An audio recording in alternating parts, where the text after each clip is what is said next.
Hello, welcome to Fireside Chats. I am Magela Pillai, and today we will be taking up the subject of facing death and the subject of immortality. This is something that you and I have thought about more than once in our lives because it's something that we have to face. At least that is the subject of death. It's not a pleasant topic, one we tend to avoid, and yet death has its place, an important place in almost every religion and every culture across the globe. It is an important part and an important aspect of our existence as human beings. It's also a very sore topic, one that we choose to avoid, one that we're afraid of. It brings up a host of often negative emotions. I have here today in the studio with me Sister Denise, who will be sharing her insight and knowledge into the topic, and most specifically how to prepare oneself mentally for the inevitable, and also help us with understanding how to deal with the subject of death. Sister Denise has been practicing Rajyoga Meditation for over 40 years. Sister Denise, thank you very much for being here. Thank you for joining us. Thank you very much. Death, it causes most people to cringe, doesn't it? And I think for many, it's their worst fear. It's a very deep-seated fear that we all have of dying. Could you take us through that? Why is it the case? Has it always been the case? Death assumes that you will cease to exist, that term, death. And one of the things about spirituality is that it says, well, you know, there is no such thing as death, as the end of your existence. And this is why I think it's interesting that we're talking about facing death, but also facing immortality, because I think it's more difficult to face immortality than to face death. Why? Well, because you have to live with yourself forever. And if you're not right with yourself, you're in trouble for a very, very long time. Okay. Immortality is something that I think in earlier centuries, when the different religious scriptures were put together, it was something that was sort of ruled out, because it's so difficult to face.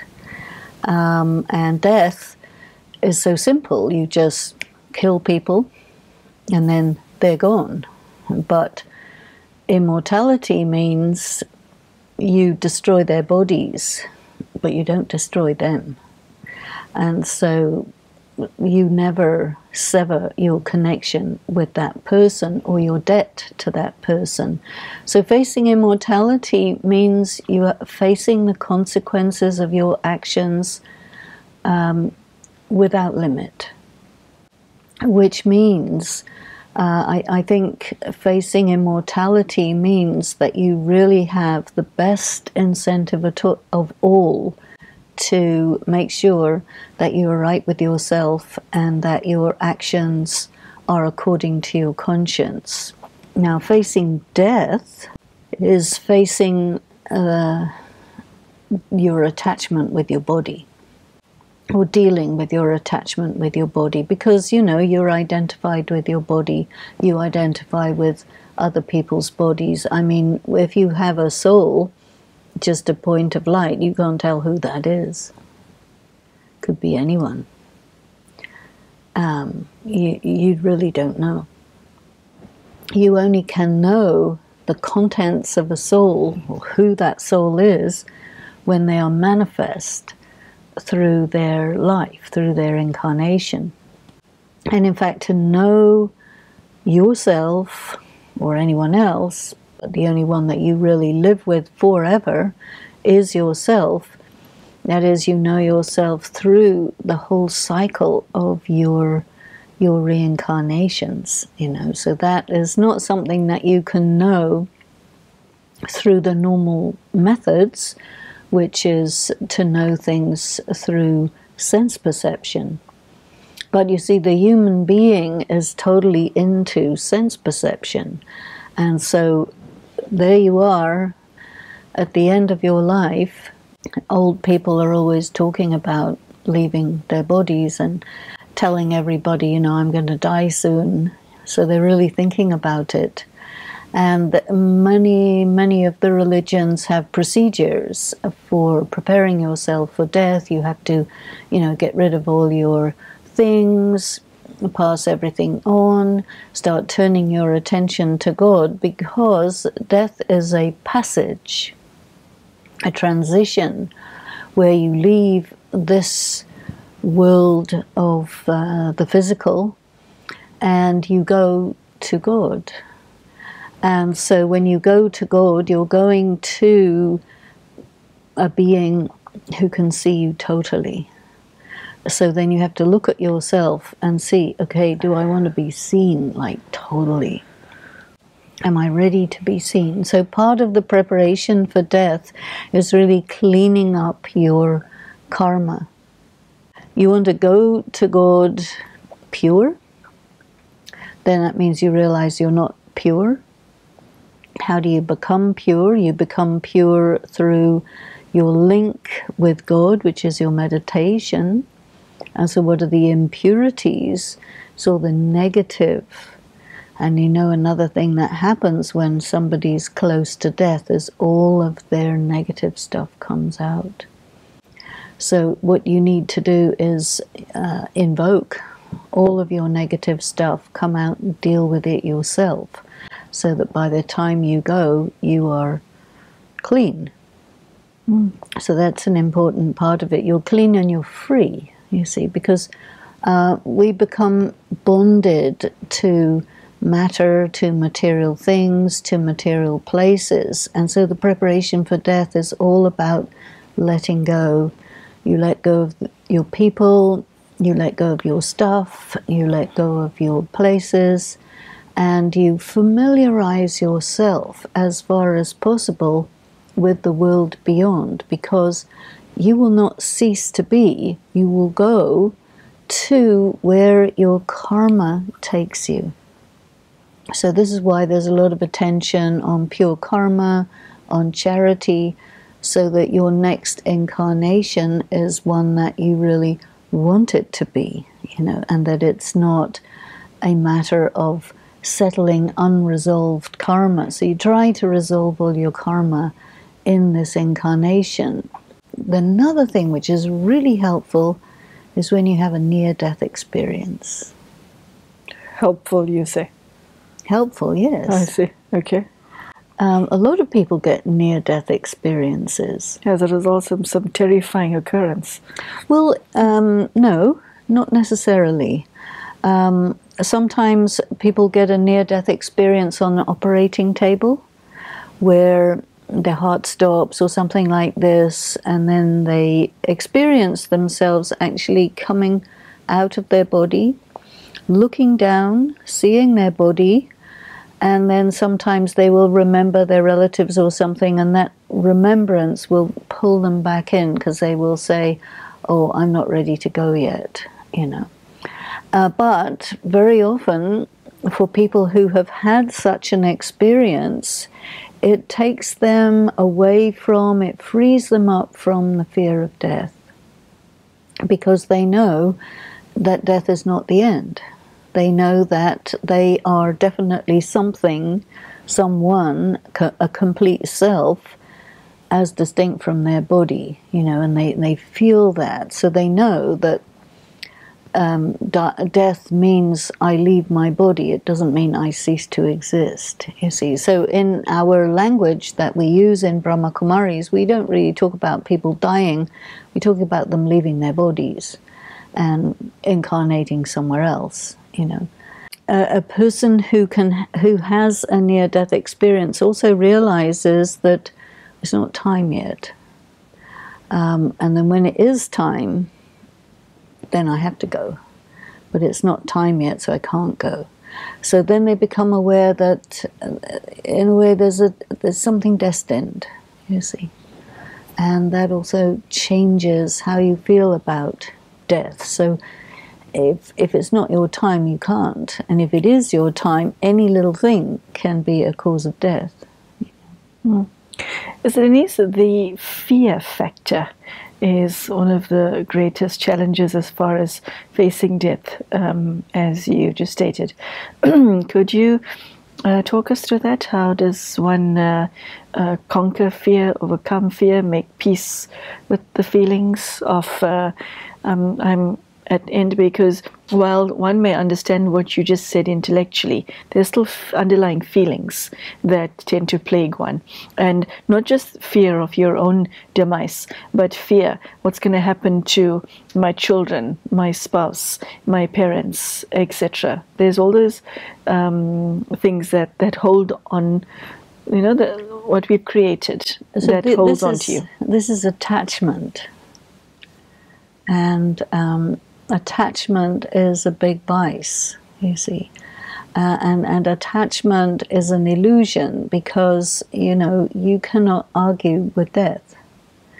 You can't say, oh, well, my parents might not like it if I die, and death will say, well, too bad, you're coming with me, And so you have to realize that, there are a lot of things that are not in your control.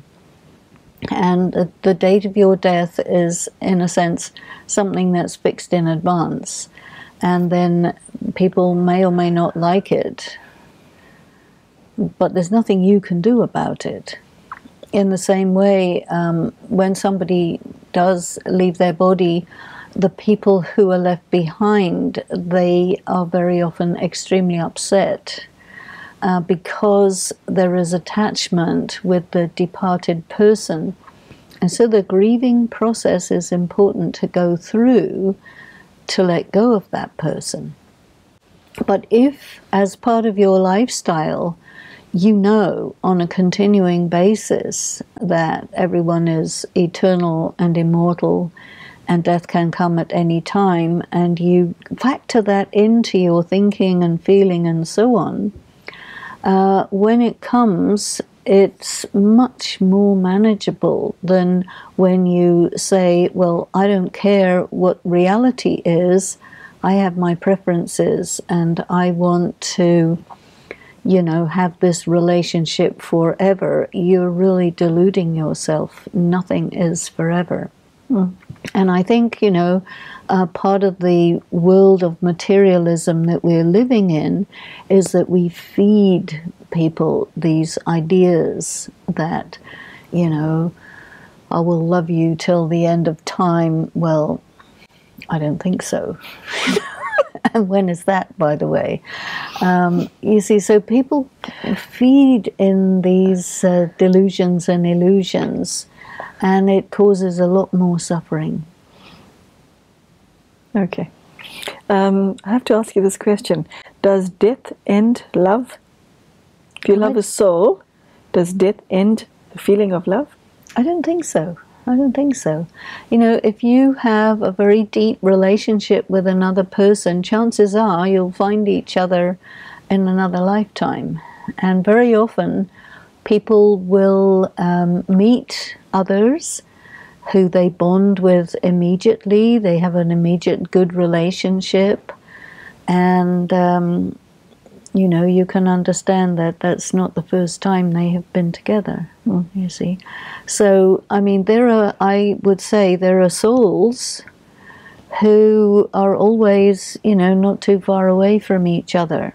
There are some people you meet, you never have anything to do with them. Your relationship is very slight, and then there's other people, you just see them, you say, oh yeah, I know you. Some people, you see them, I hate you. There's some karmic problem that has brought the people together, but there's some sort of problem which causes an immediate negative reaction. So then you have to work through that and use your power of discernment to understand what kind of a debt is there. And if it is a debt and you finish the debt and you part your ways and you've cleaned up the relationship, you see. But we have to face immortality, that I am always there and everyone else is always there, but who am I connected with and what's the quality of my connection? Because if there's anything that is not good quality, then that will have to be resolved, if not in this lifetime, then in the next one or the next one or whatever. But there is no escape. So a spiritually aware person prepares themselves for death on a daily basis? Yes, I think Is that so. not morbid, Sister Denise? Not really, because It sounds they're not morbid. preparing themselves for death, they're preparing themselves for continuity. And they also have to, death is a transition. It's a change of costume. It's a change of role. And a person who is embarking on a spiritual practice wasn't always having that spiritual practice. They were body conscious, they were having a very different relationship with death, and so whatever was part of their consciousness before they started to think this way, they have to work through that. Okay. And so that's a continuing process. And you see, the other thing is that because the soul is weak at this time, it means, you have to really fill yourself up with spiritual strength so that you can actually get the sanskar of leaving the body at will. You see, because when people are body conscious, they're subject to death. They get taken by death. You want to turn that situation around. So I am the master and I decide when I will die. And that means you recognize, okay, yeah, today it looks like a good day. I will die today. Yeah. That's something new and different. That is and something very new and very out different. Of your body. Okay. So Denise, I once heard it said that every single person who dies does so with a feeling of regret. Okay, that may not be true for every single person, but for the vast majority. How do you make sure that when you're facing your final moments, there isn't a feeling of, oh, if I only, oh, if I should, oh, if I didn't, you think of all your omissions and you think of all your commissions. And it's not just thoughts, they flash before your eyes like hard, heavy feelings, and with it a feeling of sorrow. This is why it's good to prepare for your death every day. Because if you live as if each day is your last day, you have an opportunity every day to take care of some of those omissions and commissions and so on. Because it's a piece of work, a big piece of work that you can't do 5 minutes before your death. No, you can't. And so it's not at all morbid to prepare for your death. You know as a soul that the date of your death is fixed, and every day you're getting closer to it. And when you're right upon it, you can feel it. It's not going to be a surprise. Then you have to move through it and go further. So you have to really know that there is continuity. Okay. Tell us how you enlist the help of the divine through this process. How does she help you with this? Well, God is the only one that you can be with life after life after life after life. Because you can be with God before your death, during your death, and after your death. Whereas all the other people, you're with them before your death. They might be around during your death, but they're not going to die with you. And they're not going to be there on the other side. Whereas God is with you at every step. So that's a big difference. Okay. In your spiritual practice that you just mentioned in preparing for death, God helps you how exactly? Well, God is your teacher who says, pay attention, you're immortal. Deal with your immortality. This is why I say facing immortality is actually much bigger than facing death. You see, because facing death, you just have to understand that it's not the end. And you really must integrate yourself with your soul and quit being a materialist. Facing immortality means that, you know, everything you do, everything you are, is going to be with you forever, you see. So that's a much bigger thing. And what you want is to be right with yourself, you see. You want not to have anything on your conscience. And your relationship, Sister Denise, how do you sort that out? How do you, one has to work very hard to not create debts with people, don't you? So how do you, we all have debts with people. How do you, and I don't mean just the financial ones, I mean the other more serious long-term debts. How do you put things right with people so that you can also enjoy the relationship whilst you're still in your costume and can leave at will? How do you keep that right? Because I think that is the second biggest challenge, apart from making peace with your own death, that you leave behind people that mean the world to you. Well, that's the mistake. If you leave behind people that mean the world to you, it means that you haven't paid attention to your spirit. You haven't paid attention to your relationship with God.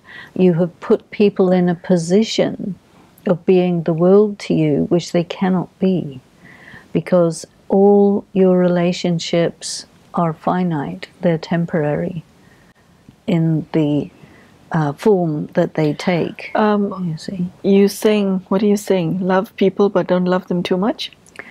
Definitely. So limit your love? Well, it is said... Isn't that called, Denise? It is said in spiritual practice, try to have all relationships with God, because what is love?